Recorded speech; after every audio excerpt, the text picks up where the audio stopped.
الرجيم بسم الله الرحمن الرحيم إن الحمد لله نحمده تبارك وتعالى ونصلي على جميع أنبيائه ورسله ونستفتح بالذي هو خير. سبحانك ربنا لا علم لنا إلا ما علمتنا إنك أنت العليم الحكيم. ربنا آتنا من لدنك رحمة وهيئ لنا من أمرنا رشدا. نعوذ بك اللهم من شرور أنفسنا وسيئات أعمالنا، من يهده الله فلا مضل له ومن يضلل فلا هادي له، ونشهد أن لا إله إلا الله وحده لا شريك له، ونشهد أن محمدا عبده ورسوله صلى الله وسلم عليه وعلى آله وصحبه. أما بعد، السلام عليكم ورحمة الله تعالى وبركاته. We ask Allah subhanahu wa ta'ala to make us sincere, to grant us knowledge, to increase our knowledge, and to make us among those who practice what they learn. We ask Allah subhanahu wa ta'ala to guide us by the Quran in this life and to shield us from hellfire in the hereafter. We ask Allah subhanahu wa ta'ala to enable us to spread this light to all people around us who are struggling in the darkness. Surah Al-Hijr, and the theme of it is preservation, Allah's preservation. And we were in verses last week, went from 57 to the end of the story of Lut, which is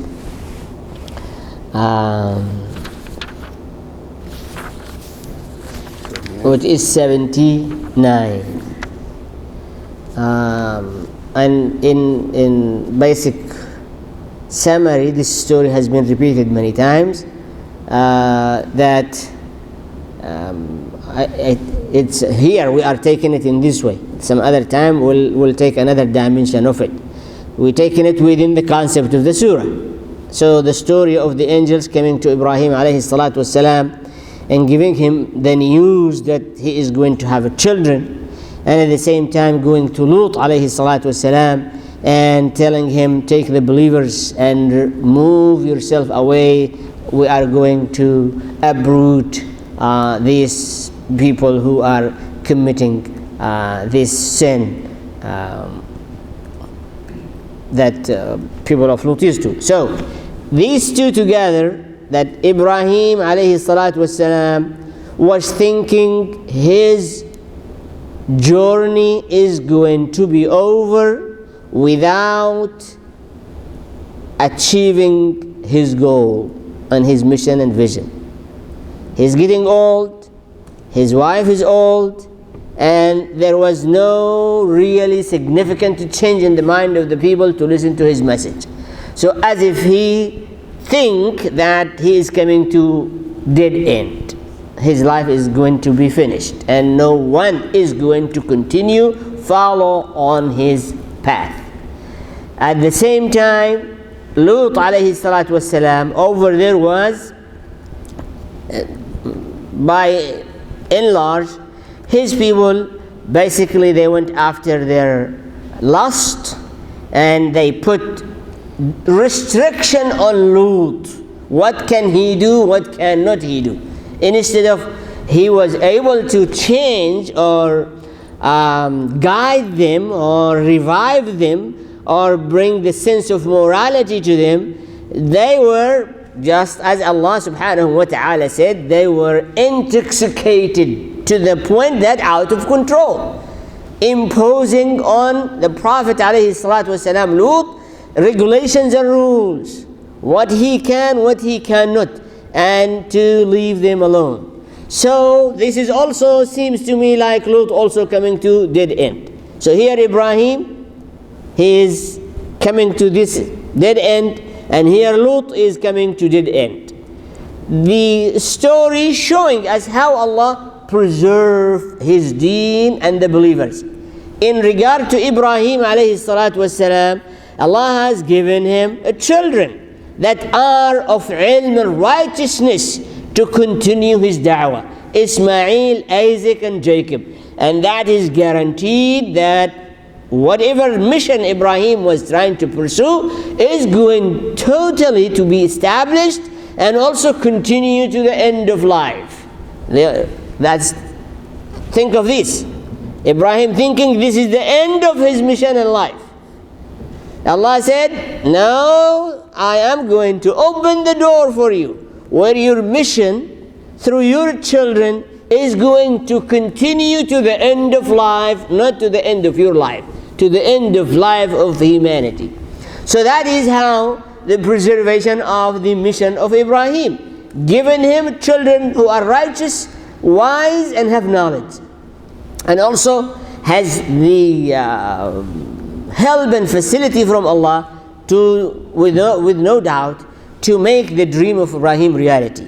On the other side, where for Lut alayhi salatu wasalam, there was no hope that these people will change in any way. They are, as Al-Quran stated, they are intoxicated in following their lust. And if somebody is brainless or has dismantled his brain or her brain, there is no way you can make any change in their life. So Allah subhanahu wa ta'ala said the right way to preserve the believers, to get them out of there and uproot those people, their habits, traditions, faith, culture, everything, to just bury it under the ground and to ensure that it will never spread nor be found. So that is a good example that you as a Muslims, what we infer from this, what with the implication that don't ever think you are at the dead end, because here example, Ibrahim is getting too old, his wife is too old, and he is achieving not much. And Lut, these evil people taking over, dominating life, sitting rule. So you might come to a point in any goal that you pursue, and you think this is the end of it. Maybe for you, but for Allah is not. And Allah can open doors from where you do not expect. For Allah, nothing is the end unless He permit. So that is the one implication. The second implication, which is just today, we'll just give brief about it and then we'll go over it later. When we listen to the stories of the Prophet alayhi salatu wasalam, struggling to revive, enlighten their people, what we see, what is the main problem that they have all faced, and any righteous person or any good person is going to face? What the Prophet wants positive change. What the people do? Strong resistance. And you have to understand, this is the salt of life. This is always there. When you call for positive change, you must have part of your plan how to eliminate or minimize the strong resistance that imminent is going to happen. Strong resistance. And this is on individual levels, community levels, or nation levels. The problem basically, resistance.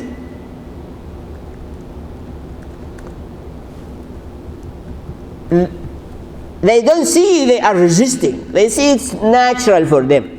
But it is really resistance. What is it? They cling to what they have, and they reject and refuse to listen to open their eyes to see the light and to listen the truth. Because Allah said all what they need, it doesn't take much. It's just to be in your natural way, listen carefully, think about it, comprehend it, and then you can make a decision. But basically they just block themselves and trench themselves to resist and resist and resist. So basically our problem in life is what? Resistance. Even with yourself. You want to do this and you find resistance within yourself. Okay, who is in control of yourself? It's you. But you can find resistance sometimes make you fail. There are many small and big projects in your as an individual or family life. And the problem really is resistance. Don't eat much, get up in the morning, pray at night, don't open your eyes to haram things, keep reading Quran, Ramadan, basically resistance. And that's why we say Islam is mercy. Islam has provided you with all effective tools to control, minimize, eliminate that resistance. And for example is fasting. Fasting is the most effective tool to really uproot resistance from yourself. Because through the whole year you are fighting with the resistance. I want to do this and I'm late. I have so many things I'm behind. And I sleep, I neglect, I don't work serious, I listen to my craving, my wishes, my dream, my needs, my lust, my pleasure, and that makes me always behind. So Ramadan comes to put an end to all of this and empower you where you definitely in control of that resistance. Food no time, sleep no time, leisure no time, pleasure no time, fooling around no time. It is time to be serious and to be on top of all issues in your life. That's what Ramadan is. Are you with me? Okay, this is if we only, and we're going to come back up, this subject of resistance is the main subject, that if we know it, understand it, prepare for it, we will succeed in many projects that we want to do. If we perceive it, plan for it, have a strategy how to deal with it, we will succeed in many of our projects. What we do, we have a clear goal or vision or wants and plan, but we never have an accounting for the resistance. And then we first barrier, first problem, first resistance, and then we see it's not working, it's failing, and just we give up. And it is totally, it's going to be that is true, unless from the beginning, what I want to change, now, where are the resources of resistance might come? I have to have it in my plan in advance. Then I pursue what I want, there will be a great deal of success. Is that clear? Oh, yeah. Anybody can rephrase this? Michael, maybe.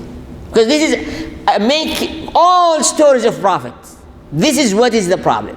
And also all the righteous people throughout, anyone calling for positive change, if they do not perceive clearly the resistance and have effective way to minimize it, to remove it, to eliminate it, they maybe partially succeed or maybe fail. To the point, look, when this resistance of people of Lut, it was beyond Lut, has no means to tackle it, has no ways to tackle it, so Allah said, I will take care of it. Because it is they are intoxicated. You can only talk to rational people, to wise people, to people who look for learning and educating. These people don't look for anything, looking for lust and pleasures, and say, we have told you, we give you warning, we give you instruction, keep quiet, leave us alone. So Allah said, I am going to take care of this great resistance. This is the greatest resistance. No prophet have faced this kind of resistance that Lut has. And that's why Allah said, I have to put an end to it. But what is less than that? If you perceive it early, have a plan to tackle it, with no doubt success will be there. Okay, you're gonna phrase this, but this is something we have to, this is what the Quran all about. The story of the Prophet happened to the people. And what is our story too? I want my wife to change, I want my husband to change, I want my children to change, I want my community to change, I want my ummah to change, I want myself to change. And resistance always putting me back. No, not right. I need to rephrase it. Hold it, let him finish and then, yeah. Summary, Yeah. Anytime we want to have a positive change, we will always find resistance to that change. So for us to be successful, we have to factor in that resistance that is guaranteed to be there every time. So Factor in our plan. in our plan, yeah. Yeah. We have to plan a counter. Not when you hit with it, I didn't know what to go.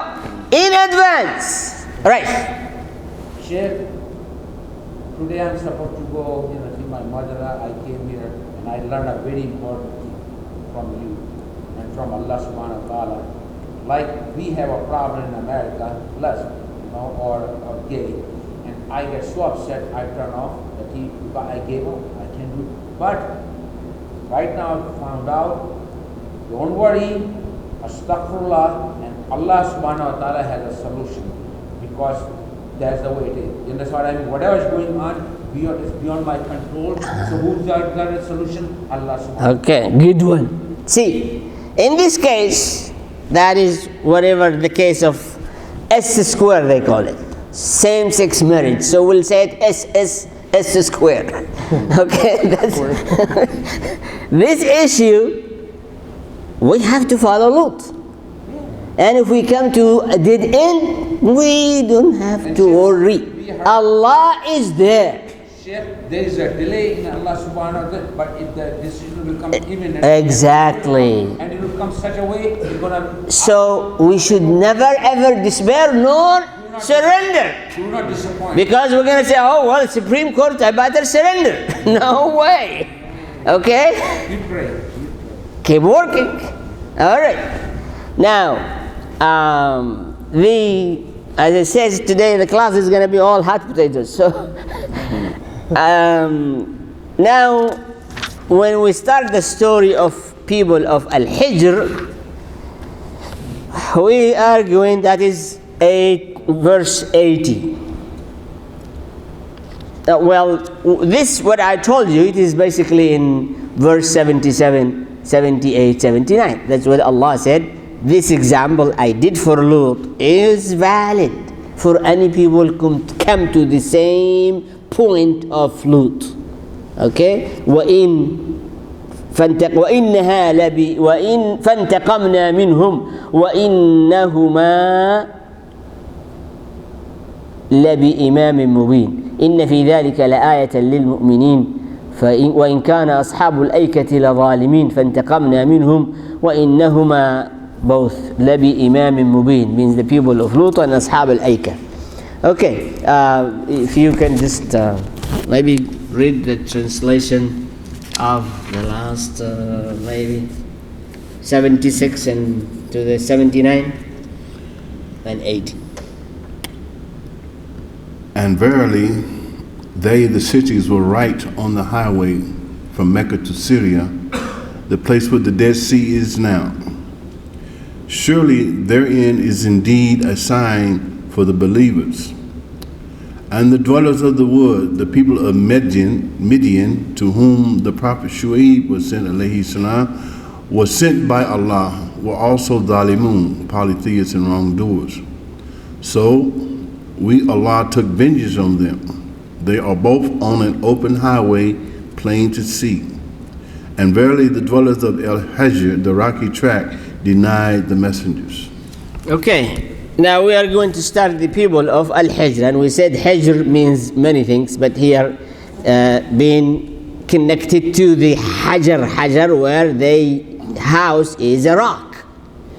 Their houses basically were rocks. Crave the mountain and make it just castles, and they are still, those houses and villages still standing. Part of it in Saudi Arabia, part of it in Jordan. There were two separate communities. Still you can see it as a fresh, beautiful castles. It's not just little cave that where you can live. Doors and arcs and windows and decorations and all this, and all of it basically from the rock. And it's huge. I mean, the door is just from here to the end of this building. So that is Hijr or Hijr. That is where they used to have their houses engraved into the mountains, and they live in these castles into the mountain. And we explain why. Because they have learned lessons from the previous nations. And we said the people of Nuh, they used to live on low level of the ground. So the flood took them all. People after them came, the people of Ad, say, learn from history. We cannot live in the low level area, so we have to live on the highest level areas. So that no matter how much flood is going to come, we are going to be saved. So Allah was sent to them the wind. And the wind basically destroyed all of them. So the third generation, which is the people of Salih, they said, well, people who are on the low, the flood took them. People who were on the high, the wind took them. So how we can find place where we are protected against all of these natural disasters? Just like the people of Japan and people of California. We need the earthquake and we need to build something to resist. So they figure out the best way to resist this is to build your house into the mountain. So the mountain flood is not going to come to you, and also the wind is not going to come to you. So what Allah sent them? Echoes. Alright, so the echoes were multiplied and just get through their ears and basically finish them. So this is also a trend, will be all the time. People will try to make themselves stronger than nature, stronger than God. Basically, let's build something. Here in Kansas, you know, they have a code of building because they expect the highest wind can be 120 and so 90 miles. 90, 80. So basically, no matter what they do, Allah said, when the time comes, nothing is going to protect them, really. None of this will protect you. When the permission or the order of Allah comes, none of this is going to protect you. It's you think is going to. Only dua. Yes. Okay. Now, that is Ashabul Hijr.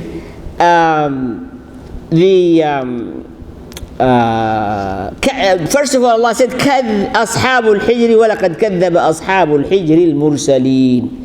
The people of Al-Hijr have denied all prophets, and only one prophet was sent to them. But the verse said they denied all prophets.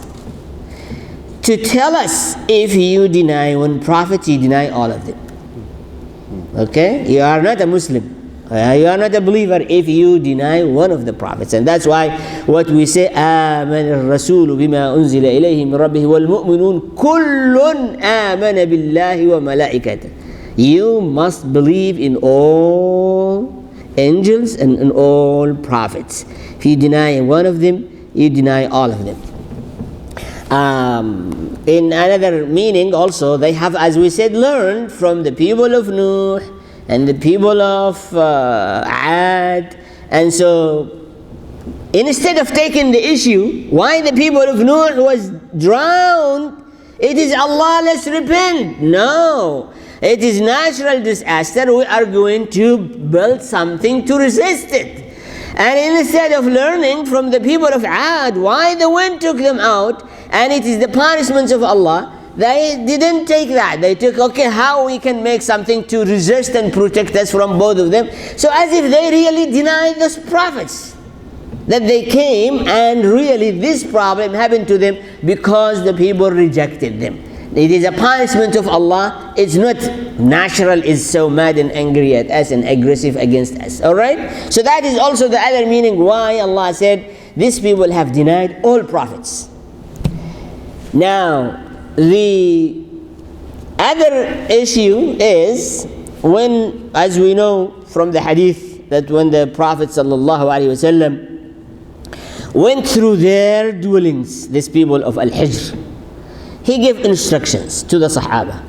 They were tired, so they settled down there to take break, to fill water, and to cook, and so on and so forth. And the Prophet ﷺ, when he realized, he told them, just clearly said, we are not supposed to get into this land, because the land is the place where Allah has sent His punishments. We are not supposed to use their water, not to take any things from them. They say, we We already made the dough. We already have the dough mixed with water and ready to make bread. He said, you cannot do that. Feed it to the animals. But he cannot, because the water is not supposed to be drink of these places. And he told him, whatever you filled up water, throw it. If it is already put in a bread or in a dough, you feed it to the animals, but he cannot eat it. And said, you should not get into these places unless you have to in a quick way. This is, ulama has came to many rulings out of this. And one of them that we are going to just discuss and move on is this cemetery of unbelievers should be treated the same way. Cemetery of unbelievers, it should be treated the same way. You don't go there, and because it's the place of punishment. That is the place of punishments of Allah. And you don't use anything. And in addition to that, he should not use part of it as a cemetery for Muslims. And here there was a big fight. So our cemetery is too far. We'll just have a part of this Christian cemetery here and buried Muslims in there. I personally said, throw me to the dogs, but don't bury me in Christian cemetery or any non-Muslim cemetery. Throw me to the animals. It's better than me to be buried in a place where the wrath of Allah is there. And that is what the hadith. If it is only solution, there are some cities where there is absolutely no place to find. And there are conditions to be put where it's going to be fenced and it's going to go according to the code of Islamic cemetery. That is fine. But here it is not. The cemetery is a corporation. They make money. You are dead, but you still pay the rent of your grave. Every year you have to pay a certain amount to the cemetery people because it is only rented. You cannot own it. So I am dead and I'm still paying the rent of the grave. And next to a place where as we tell clearly, and the scholars here concluded that you can't. They don't give you space between grave and grave. Okay, how are you going to walk? You walk on the graves. That's Islamically not allowed. They say, the code is not allowed. You cannot have space. That's how much space between grave and grave. And Islamically, you have to have a walking space between all graves so you don't move over the graves. So there are many, many problems, but Muslims here, probably it happened a big fight here in this society and the leaders about that. We need to just forget about that cemetery, that which is Islamically you can do whatever and land wide and it is available. No, we just want to be here close and we're going to go on this 13th and 96th cemetery, and they were always going to just get a portion of it. And initial price 700. Then if you want these, 300. If you want these, 500. So total comes to 1,500, your grave. And not only that, every year you have to pay tax and maintenance and whatever, no less than 300 every rent. And corporation take over the cemetery can raise the prices. It's a business. Someone sell it, someone buy it, and they can keep. They can even just put someone on your grave. And there are some Muslims they feel honored to be buried in Christian cemetery. It's really wrong. And especially you have cemetery. If you don't, then you can just see what is possible. But if you have a cemetery, right, or just buy your own land here and have a cemetery, but you cannot. Basically, this is one of the issues that, in general, according to this hadith, that's what the Prophet ﷺ told the Sahaba. This is, you don't drink their water, whatever, you cannot use it. And if you already mixed up with bread or a dough or whatever it is, you need to throw it and feed it to the animals and then move on. He said this is the place, it's not allowed for you to rest or enter unless you have to. Okay, so that is Al-Hijr. So you need to understand, it's much better for you to be not buried. Just throw you, that's fine.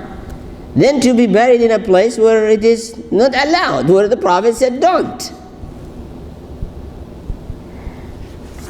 People like these archaeologists,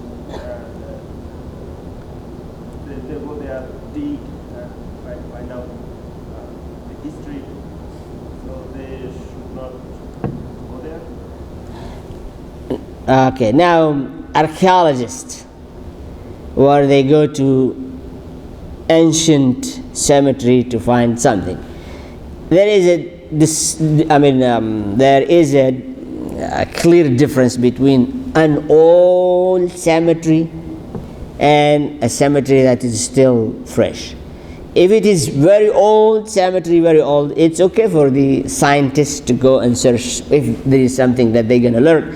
Not like the people of the Hijr. Learn, oh, okay, they were killed or died by this, so how can we protect ourselves not to die by this? You're going to die anyway. No matter what you do, when the death comes, it's going to come. Don't try to fool yourself that you can make something to prevent death from coming to you. You're going to die on your bed. You're going to die while you are sleeping in the hospital, wherever it is. So if you're going to learn science that is really beneficial, not to defend yourself against the death, it's Islamically it's allowed to learn something scientific that is going to benefit people, not to resist death. How can you resist death?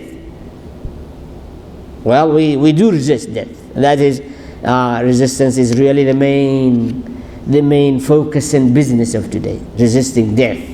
How you can see all this advertisement, all this marketing, all this is how to Live longer. yeah, how to resist death. But death, there is no way you can resist it, basically. Okay, so let's go through this ayat of Al-Hijr. And the next verse, Allah said, وآتيناهم آياتنا فكانوا عنها معرضين وكانوا ينحتون من الجبال بيوتا آمنين فأخذتهم الصيحة مصبحين فما أغنى عنهم ما كانوا يكسبون. 284, go ahead. From 80 to 84. And verily, the dwellers of El-Hijr, the rocky tract, denied the messengers. And we, Allah, gave them our signs, but they were adverse to them. And they used to hew out or carve out dwellings from the mountains, feeling themselves secure. But Asayha, torment, awful cry, overtook them in the early morning of the fourth day of their promised punishment days. And all that they used to earn availed them not. Go further. That's the end of it, That's right? 84. 84. That's the end of the story. We're going to get into different ones. So, basically what we have said, that Allah said in 81, we have given them the signs. And I said, the prophets to them, Salih has brought the she-camel as a miracle to them. They have learned what happened to their ancestor, which is the people of Ad. They have learned what happened to their grandparents, which is the people of Nuh. But all of this, it didn't click in their mind, and they rejected Salih, killed the she-camel where he warned them not to do so. And as Allah subhanahu wa ta'ala said, وَكَانُوا مُعْرِضُونَ, they basically looked the other way from all these ayat, all these signs. Coming this way, they looked the other way. مُعْرِضُونَ, they never looked into it. They just turned their faces the other way around and went after their life. And Allah said, وَكَانُوا يَنْحِتُونَ مِنَ الْجِبَالِ بِيُوتًا آمِنِينَ. What did you say about 82? And they used to, 82, and they used to hew or carve out dwellings from the mountains, feeling themselves secure. Listen, feeling themselves secure. Okay, so that is the key. You have to work in order to feel secure, not from death. No one will be secured from death. There is absolutely no one. or from the punishment of Allah. You can be secured from crime, from whatever problems, but there is no way you can be secured from the punishments of Allah or from death. فَسَأَخَذَتْهُمُ الصَّيْحَةُ مُصْبِحِينَ. In the morning, the sayha, the echoes, took over them, and Allah said, yeah, go ahead. Next one and next one. But Asayha, the torment, the awful cry, overtook them in the early morning of the fourth day of their promised punishment, and all that they used to earn availed them not. Say that again. But Asayha Yeah. overtook them in the early morning of the fourth day of their promised punishment, and all that they used to earn availed them not. Avail them not. That is the key. Whatever they have done, it did no good to them. All of these it did absolutely no good to them. Yaksibun, whatever they have prepared and dealt and earned and stored and organized, did do no good to them whatsoever. And that is a lesson from us. It is basically have to prepare for meeting Allah, not to resist to die. The logic, I am going to die, I'm going to die. There is no point for me to resist. There is a good point to look forward to meet Allah and get His mercy and forgiveness. Okay, so that is the people of Al-Hijr, and it is again, when you connect it to the theme of the surah, which is the preservation, as we go back to the story of Salih alayhi salatu wasalam, have struggled to answer all their questions, to provide them the miracles they ask, where the rock being converted to a camel in front of their eyes, and the camel used to provide them limitless with milk. But as we heard, they basically threatened Salih, and they say, we are going to go to Salih, kill him at night, kill the camel, and then we're going to move on our life. So Salih told them, I'm not scared of your threat, because Allah is with me and going to save me. But I'm telling you how so compassionate Salih told them, wait 3 days for the punishments of Allah to come. And as we know, on the fourth day, the punishments that Salih has given to them came and destroyed them all. And nothing they have built was any source of help for them. So that is how the preservation, basically they were resisting, feeling secured, killed the she-camel, which is the miracle supposed not to, and threatened Salih and his family and believers to be killed at night and in the morning to deny. For that reason, basically, this resistance beyond the power of Salih, if it can do anything, and that's why Allah subhanahu wa ta'ala has sent His punishments on them and saved Salih and his people from them. Now we are going to enter another chapter. وما خلقنا السماوات والأرض وما بينهما إلا بالحق وإن الساعة لآتية فاصفح الصفح الجميل إن ربك هو الخلاق العليم. That's a transition between what is coming related to the Prophet Muhammad sallallahu alaihi wasallam and connecting that to the stories we have went through. All right. And we, Allah, did not create the heavens and the earth and all that is between them except with truth. And the hour is surely coming, so overlook their faults with gracious forgiveness. Verily your Rabb is the knowing creator. Here we're going to stop before we go further.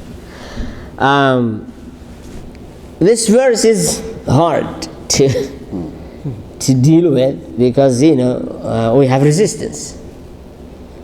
The first one we said, Allah said, I created heaven and earth with the truth. So they are under His control and they have time. When the time comes, All the whole universe is going to collapse and is going to be gone. At the same time, Sa'ah, the hour is going to come. There is no doubt about it. But now the instruction to the Prophet Muhammad sallallahu alaihi wasallam, telling him, فَاصْفَحِ الصَّفْحَ الْجَمِيلِ إِنَّ رَبَّكَ هُوَ الْخَلَّاقُ الْعَلِيمُ. What is it? This is an order. And it is for us too. What is it? And Allah created not the heavens and the earth and all that is between them, except with truth, and the hour is surely coming. So overlook, Ya Muhammad, their faults with gracious forgiveness. Overlook with gracious forgiveness. What is that? Anybody can just dissect that one? Huh? I would, situations that are out of your personal control, live and let live, knowing that Allah subhanahu wa ta'ala is in control of the whole program, and that He will adjudicate as needed at the time ordained for all of us. Okay. That basically close. Anybody? We'll try. Listen to that translation again. That's just 85. And Allah created not the heavens and the earth and all that is between them except with truth, and the hour is surely coming. So overlook. Okay, listen to it one by one. So means therefore, or based on that, all these stories and these comments, overlook their faults with gracious forgiveness. Are we listening? What are you saying? Can you tell me? Well, just when you meet those people that are resistant to the message, to the truth, you're supposed to overlook their bad manners, their bad treatment of you with gracious forgiveness, with like a loving, merciful kind of. All right, means don't build bitterness. Don't ever even look what these people did. The nastiest could be the people of Lut, what they did, or the people of Saleh, or the people of Ibrahim, or all of these. They have done the nastiest to the point where Allah said, "It is beyond your ability. I will handle it." To their prophets. When somebody mistreated us, basically we built something in our heart and feeling toward them. And Allah said, don't do that. Don't let that happen.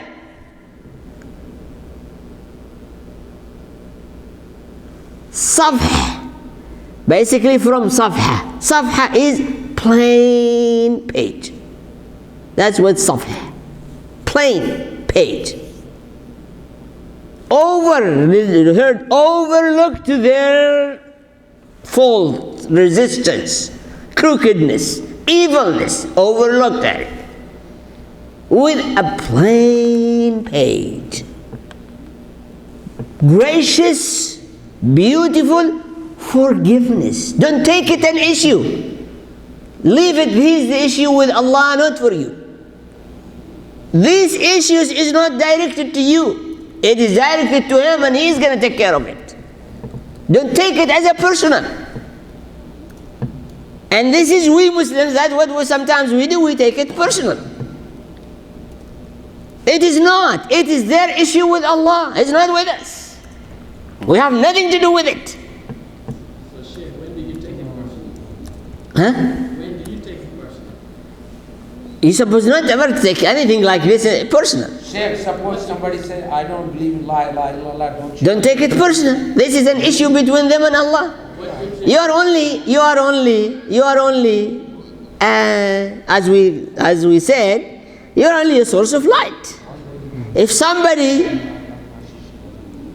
closed their eyes, you are only a source of reason. Somebody blocked their head and mind, you are only a source of wisdom. Somebody clogged their ears, leave it. This is an issue between them and Allah, and you focus on your goal. Focus on fulfilling what Allah told you. It is a serious problem because this create basically bitterness, as we said, will compel you to act in an evil way. If you let evilness to take over you toward any person, and this is something happened between wife and husbands, why suddenly they become enemies? Because they don't listen what Allah said. Okay, you are a wife and husband, you are loving people. It's supposed to be based on love and mercy and compassion and forgiveness. Why don't overlook to the shortcoming of the other person? Why don't you meet that with graciousness, forgiveness? Why don't? You let the bitterness to take over, then they become enemies, they want to kill one another. That's for example. And also, yeah. Does it also mean that we don't give up? I mean, we have to keep trying with the people. Now, when you let bitterness to take over, it means you have admitted failure.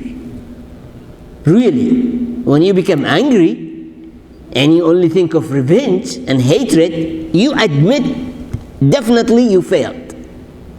So you are resort for source of revenge or power to do so.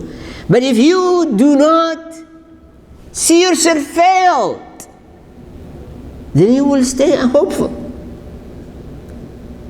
You will stay hopeful. And you didn't fail because you're supposed to deliver. That's all what you're supposed to do. You are not supposed to force change on people. You are not. You're supposed to deliver this the way it is, and you have done, so you should feel success, no failure. So in my side, everything is perfect. I'm doing my job, and I see positive, and I succeed in delivering the message. In their work, it is between them and Allah. I do not take it personal, and I never admit that I failed, so long I am holding precisely to the Quran and Islam.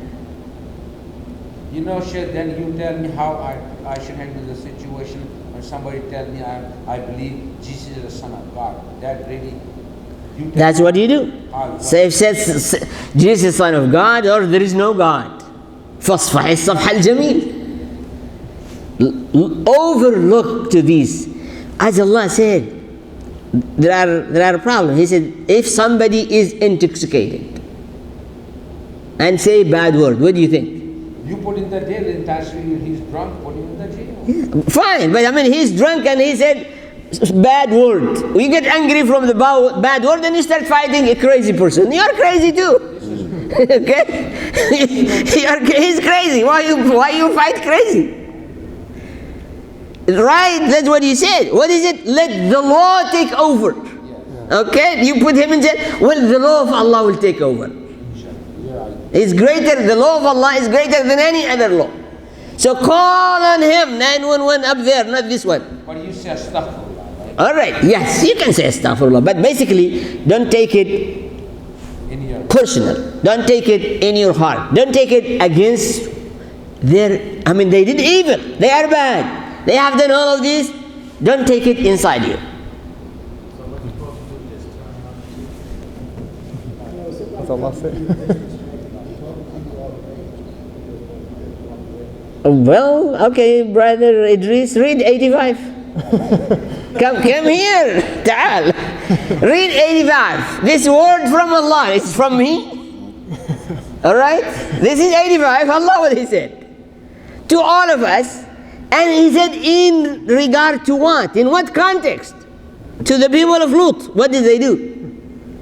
To the people of Saleh, what did they do? To the people of Ibrahim.